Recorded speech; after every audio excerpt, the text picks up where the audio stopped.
Syria's controversial president Bashar al-Assad, well, that's putting it mildly, says Russia's airstrikes against terrorists, in quotes, must succeed or the whole region will be destroyed.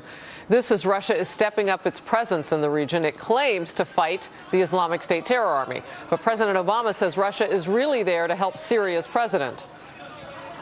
Mr. Putin had to go into Syria not out of strength but out of weakness, because his client, Mr. Assad, was crumbling, and it was insufficient for him simply to send them arms and money. Now he's got to put in his own planes and his own pilots. Pat Caddell says his head almost popped off when he heard that. Pat? It was amazing. I'll tell you, this man lives in his own fantasy world, which he spins a narrative that is truly terrifying to any person with common sense and rationality. The Russians are taking over in the Middle East. They are driving the bus. He met with Putin in New York, and Putin turned right around after he warned Putin. Putin turned right around and started airstriking against whatever moderate troops are there because they're a threat to Assad. We have so screwed Syria up. There's many who feel we should, let them have it for a while. But the Iranians are moving in there. Once again, the president who has just on Iran, who has just done amazing stuff with this treaty, is allowing the Iranians to send troops into Syria to help the Russians. We are nowhere to be found. He is a joke internationally. And by amazing, you mean not amazing. The press that covers him up. And by the way, there's a lot more that covered him up. God knows. There's more than just Syria. The last thing you would ever call Vladimir Putin is weak. He is now so strong. He's in Egypt, and Egyptian diplomats are reporting that the Russians are there, and they say this time we're not leaving. Who was in Moscow 10 days ago?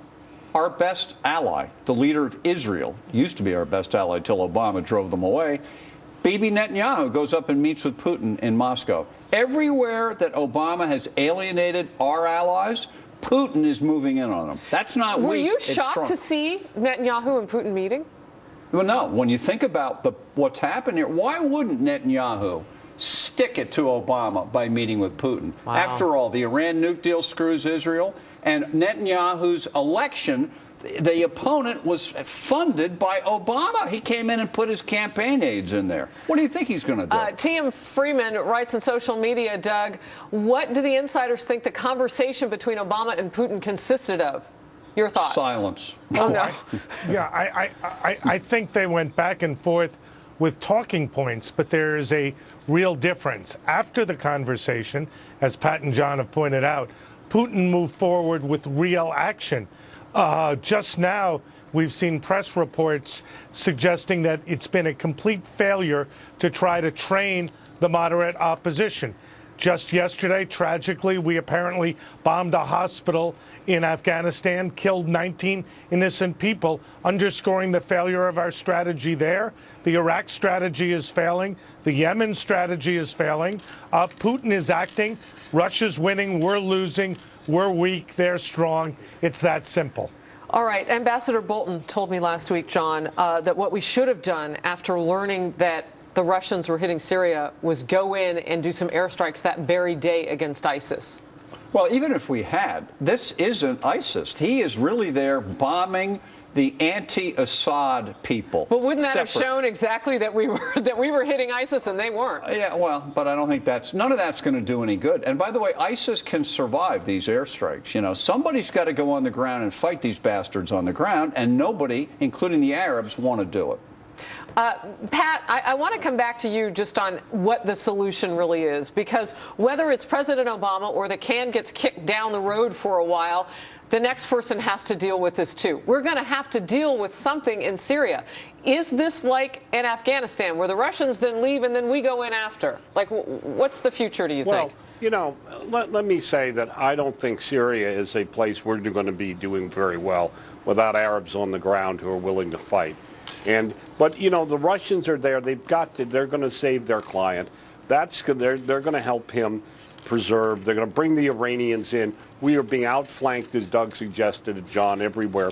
And the ultimate insult Can you imagine a Russian three-star general shows up with an hour before in our embassy in Iraq and says, you have an hour to get out of the airspace to some level, and we don't respond to that?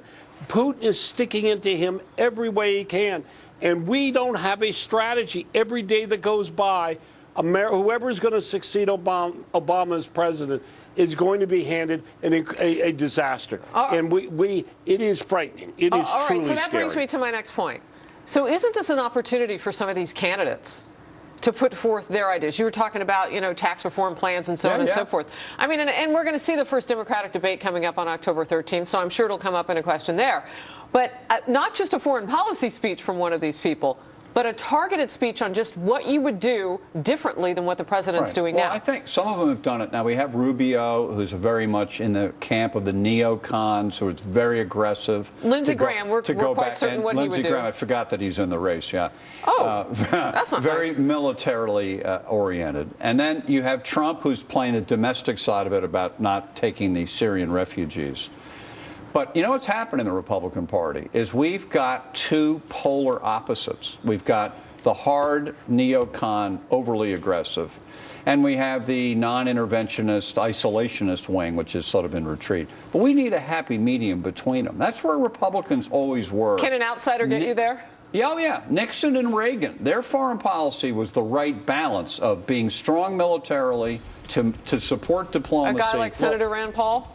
No, he'll be out of this race before Thanksgiving. To support John's point, let me just say, to support John's point, the Republican candidate who understands that Obama has given, for the general election, a major issue to Republicans and to the country, and makes that issue about security is going to win. All right, we're going to take a quick break. This is a global Hold on, Doug. crisis. We'll come to you Harris. right after the break. I promise. Historic rain. We're going to cover that next. Our breaking updates. Stay with us.